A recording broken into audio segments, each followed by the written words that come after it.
Hi guys, good morning. How are you doing? It is supposed to be the second day of us completing my TBR, and I think 5 days. I came down with a really bad migraine yesterday, and it's like trickled into today. So I have kind of just sat in my bed, slept all day, but I did get a lot of reading done for this book because, like I said, I have a migraine, and I don't there's some stretches the way it's been going. I've never had migraines, and I'm pretty sure this is my first one ever. I really didn't recognize it as a migraine until my mom told me it was a migraine. So there's been different stretches of it where it's been super bad. I can't look at my phone, I can't look at the lights, I like need to just sleep, and that's what I've done.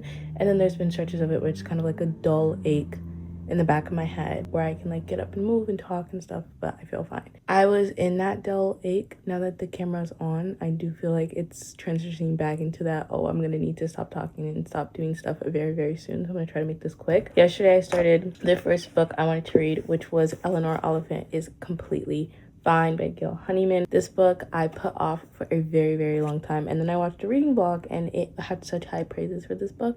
I was like, I really want to get into it. I started it yesterday. I read up until today. I hit 100 pages, and then I'm on right now the 118 page mark. So I've gotten a pretty good amount into this book. This book is almost, I guess, like 300-ish pages. Not really. It's not even. It's like 320 pages. I've gotten a good chunk, like close to halfway through this book. So I do have some established thoughts that I wanted to tell you guys before I kept going through it. Also, look, I have my cute little better bookmark in it. So basically the premise is supposed to be about Eleanor. She is super antisocial.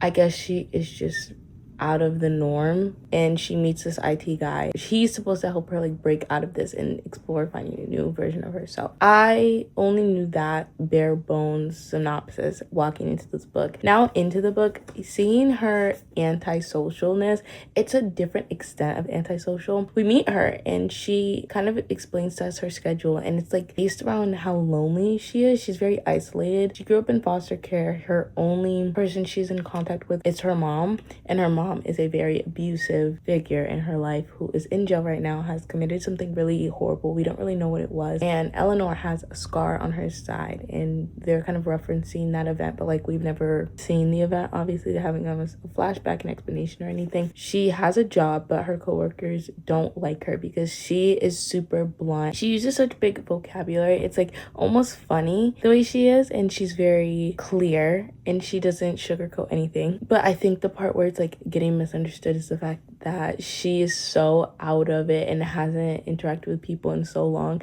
that she doesn't understand very basic human interactions. She doesn't have a phone. She went to order a pizza. She was like, should I order tea? Like, should I get him tea? What if he wants to come in and talk? She put the pizza money in an envelope and signed it pizza. She thought it was going to be like a super extravagant thing, and it was not an extravagant thing. She doesn't have friends. She doesn't have people she talks to. She doesn't do anything. She just kind of sits at home isolated every single day, and the only people she comes into contact with are her coworkers who think she's weird. She doesn't really adhere to social norms, and she doesn't see her behavior as odd. She has a lot of like tendencies where she's like, well, that person is so antisocial, well, that person really doesn't know how to talk to people, and it's like, no babe, I think you might. I love her. She is so funny. It is so laugh out loud funny. Some of the things she does, it's just nice because like she is so her own person. And I think it's sad to an extent because she doesn't have any friends or family or anybody like that. So she really doesn't understand human interaction, like basic interaction or basic love or community or standing. And this IT guy, Raymond, I know this is supposed to be, I think is airing more towards the literary fiction side, but like I know there's supposed to be romance there. This IT guy is like, he's not described as very attractive, which I hate when authors do that. Like, yes, it's realistic, but I don't want the male main character to be unattractive. But like, he's there, I guess, kind of walking through her life, and he's very normal guy.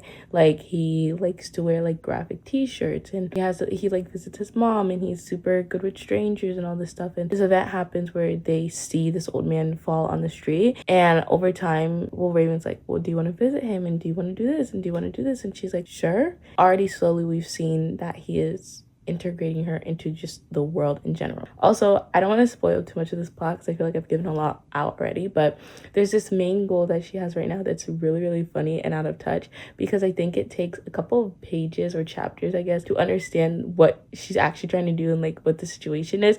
And it's really funny to me because the fact that she thinks that like seeing someone on Instagram, it's like the equivalent to me going to like a Brent Vias concert and being like, he is gonna be my husband. Like, that's what's happening, and it's really, really, really funny. It took me a minute to get it, but now it's kind of like cracking me up, the stuff she's doing in order to complete this goal. So yeah, that's where we are. It moves so fast. It moves so fast, and it's been something I'm so excited to pick up. So I was really, really eager to get into it, and honestly, today I'm hoping I can get even more into it. I'm not like rushing myself. I don't feel a need to rush myself. It's kind of rushing through already, and I'm just taking my time getting through it. I really, really, really like it, and I really like Eleanor, and I feel for her. I really do. Also, the very beginning of the book has this like little passage on loneliness, and I'm not gonna read it, but it is so sweet, and I highlighted it because I thought it was like super powerful. I'm gonna keep reading this. That's a little update entry I wanted to give you guys. And yeah, I'm gonna keep reading this, and I will talk to you guys in a bit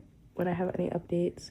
I don't know if I'm gonna get any footage of me reading. I don't even know if I'm gonna keep reading and just go straight to sleep, but we'll see.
Guess who's got a new book? I ordered this last night. Love me some Amazon Prime. Bag Borrow Show by Sarah Adams. This has nothing to do with the video, but I've been wanting to get my hands on this book for such a long time, and I've eyed it down for a real long time, and I just bought it. And I'm actually really happy, and I'm excited to get into it because I know it's supposed to be, what, like a chef newest book. I'm like 100 years late, but I'm really happy. Hi guys, I'm home. I wanted to give you guys an update on this book. I don't think I've talked to my camera much in the couple of days I've been reading. Eleanor Oliphant is completely fine. Guys, I'm enjoying myself so much reading this book. Like, I genuinely have found my happy place in this book. I love Eleanor. I love Eleanor. I love Raymond. I love them together. I love every single thing that is happening, except for the part that we're in now, because we're kind of in a second part of the book, or I guess like the second half, split into the good days. And I was like, maybe that's just like, I don't know, like a cute little page. And I was wondering if we would ever get to the other half, and we did, and we've gotten to a bit of a more triggering section of the story. And I would say check your trigger warnings before reading this book, because there's a part where it's a bit overwhelming and it's hard to read because she's struggling with loneliness, and we're witnessing her struggle with loneliness. But it's like she's drowning in it, and you can really feel that with her. And a lot of her antisocialness and a lot of her awkwardness is from the fact that she's so alone. She just has never had such basic level of human intimacy or kindness or love from anyone in her life, that she just doesn't understand such basic concepts. And it's like so depressing. It's just really sad to see. And like, it's gotten to a really hard part of the story, but I like to see how Raymond has been showing up for her. I also thought that when they said that Raymond was like gonna come into her life and like repair her and like help her find herself, I thought it would be more of a direct story. I think I've read a lot of rom-com books with a lot of like, hey, I'll help you for this and I'll help you in exchange for this, and I thought they were gonna come in with a game plan. But for this, it's kind of been like slowly we've seen that Raymond has shown up so consistently, and like the pages have flown by and I haven't even realized how he has been integrated into her life, to the point where like now at this big event you see that he's such an important part of her life without us even realizing it. I'm at page 244 now. I'm getting a bit scared because I just realized, like, I just came to terms with the fact that I don't even have 100 pages left. I think I'm closer to like 70-ish, 60-ish pages left of this book, and I'm really upset. I have been looking forward to reading this every single time I put it down. I'm obsessed. She's so lovable. She's so kind. And for someone who's never felt like, who has never been taken care of because of the situation she was with her mom and growing up, she is so empathetic, even though she's awkward, and she's very lovable. And that's all I feel. Like, I love her a lot and I feel for her. But I really need to see a romance take place with Raymond and her, because I need her to experience it, and I want to see her win. Not to say that she needs romance, but I think that would be a really big win for her. And like, she's never really experienced anything healthy and been taken care of, like I said. So yeah, that's where we are with this. I'm having a great time. I'm kind of depressed realizing the fact that we are almost done. So far, I've loved this book. I've flown through this book. Now, for our video, I'm getting a little stressed. I was supposed to finish my TBR in about 5-ish days. We are coming to the end of that. Tomorrow is our last day of reading, and I haven't even finished our first book. So we need to finish this. We need to finish this today, and then I'm hoping that I can get a good chunk into the next book and count it as a win for the TBR. But I'm stressed. Like, I don't want to finish it. I need to finish it, but I don't want to finish it. And I also, like, I went out and I read some. I've been reading at school. I had a half day at school. So after school, I found my way to Starbucks, like I do in every single video. And I was reading at Starbucks, drinking my drink. I was reading in the car. Like, I've just been reading every single place I can. So we're gonna keep picking it up. I do have to go to a nail appointment in like an hour. So the day is gonna get more busy. Tomorrow is going to be super busy. It is the day before prom. I have a hair appointment, a game, and school. So we're gonna hope and pray that not too much goes on. I don't know. Hopefully somewhere in that I can find some time to read. Those are our updates. And that's all I have to say about this book. I'm like obsessed and I'm in love, and I can't stop giggling and smiling, and I love everything about her. And yeah.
you. My hair looks absolutely insane. I just washed, blow dried it. It is very important weekend. It's prom weekend, which I will be filming all the weekend. I just got my nails done, which will be in my prom weekend vlog too. Finishing this, I'm gonna give you some of my initial thoughts because I don't really know what I would think when I like sit down. I think I was kind of like riding the high of the book and I was like, maybe I'll rate it 5 stars. But as the book has continued, it's like gone down for me. Fond of it. I've been very fond of the book the whole time. Every single chapter has just made me love the story more and more. I just think that, no, I want to rephrase that. Every chapter has made me love the characters more and more. I just think where the story has gone has left it very unsatisfying and like we needed a lot more. Like I've really enjoyed this and where it was going with her and Raymond and where it was going with her and her like understanding her relationship with her mother and understanding herself and getting help and all this stuff. And I really liked where we were going, but I don't think the ending was an ending. I think there was so much work to be done, and obviously this kind of stuff never is like fully done, but I think we could have ended off in a much more resolved way. And this book kind of felt like only a glimpse into Eleanor's life, and we don't even see the past, we don't see the future, we just see these couple of months where she's struggling and then she meets someone and her life really changes. And I think it's important because obviously it was not a romance book, so a lot of it needed to focus on her, and I think it was really clear in that, and we did see so much growth for her. But also I think I had just wished we would see a little bit more, especially since the Johnny Lyman guy, like the singer, he was such an important part, and like in the end we realized like that's not even the point. I don't know, I would have liked to see more, a little bit more added. I think we're sitting at a 4.25 star or a 4.5 star, I can't really tell, but I really enjoyed my time reading this book, and I knew I would, and I was excited going into it, and I'm happy coming out of it, and I had a really fun time reading this book. I really enjoyed it, and I would recommend it to every single person. It is so important, and she was like the kindest tragic like person. Like I loved her. It might be a 4.5 now that I'm really thinking about my feelings reading it. Uno momento. Look at this beauty. This was also on my April TBR. My hair is genuinely like a fluff ball. Anyways, this was also on my April TBR. This is Loved One by Aisha Muharrar. Sorry if I'm saying that wrong. This is a contemporary novel, I think. I've been wanting to get to this for such a long time. I know it's supposed to be about 2 women. It's supposed to be kind of heartbreaking, and we're exploring grief and all this stuff. And I don't expect to get too far into it, but I do hope to just start it. So this is going to be our next read. We're kind of switching quick because I want to get as much into my TBR as I can this month. I think I've read like Eleanor Oliphant, Cleopatra and Fragrance. I think I've read 3 books on my TBR so far. Halfway or some way into a 4th book. Let's count it as a win. Yeah, anyways, that's what I'm gonna do.